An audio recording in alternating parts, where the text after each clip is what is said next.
Assalamualaikum warahmatullahi wabarakatuh. Selamat malam pemirsa. Seputar Aceh kembali hadir di hadapan Anda. Di edisi Senin 13 April 2020. Bersama saya Cudintan, berikut laporan selengkapnya.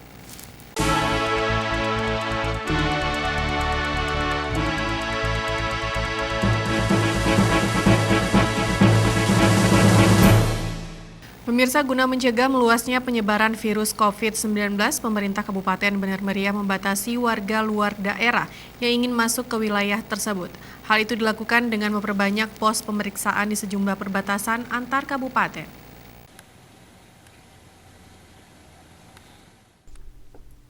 Setiap pelintas yang melewati perbatasan Kabupaten Biren dengan Bener Meriah di Desa Blangrakal, Kecamatan Pinturi Megayo, diberhentikan oleh petugas gabungan.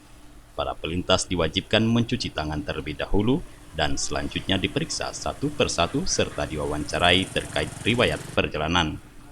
Bagi para warga kabupaten lainnya yang tidak berkepentingan atau sekedar hanya ingin jalan-jalan, petugas langsung menghalau dan diminta kembali ke tempat semula.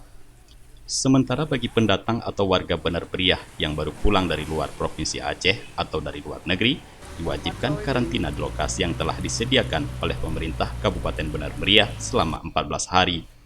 Menurut petugas di posko tersebut, pelintas yang diperiksa hanya warga yang datang dari kabupaten lain yang hendak menuju ke Kabupaten Bener Meriah. Sementara bagi warga dari Kabupaten Bener Meriah yang hendak keluar tidak diperiksa.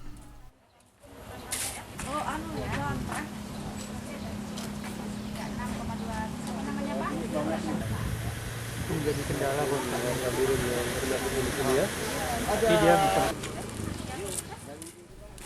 Sejauh ini Pemkab Bener Meriah telah membuka sebanyak 3 pos pemeriksaan pada jalan lintas utama antar kabupaten, masing-masing di perbatasan dengan Kabupaten Biren, perbatasan dengan Kabupaten Aceh Utara, dan perbatasan dengan Kabupaten Aceh Tengah.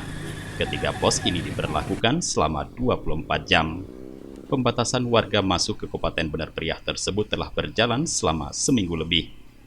Dari Bener Meriah, Tim Liputan Aceh TV melaporkan.